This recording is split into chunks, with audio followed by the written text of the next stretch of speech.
Girlfriend छोड़कर क्यों चली गई तुम?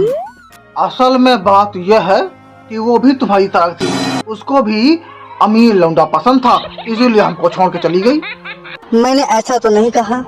मुझे एक लविंग, केयरिंग, क्यूट हस्बैंड चाहिए जो मेरी हर बात को माने। अरे मैडम, तो सीधा सीधा ये ना कहो कि तुमको पालतू कुत्ता चाहिए। वैसे मेरे बारे में क्या ख्याल है?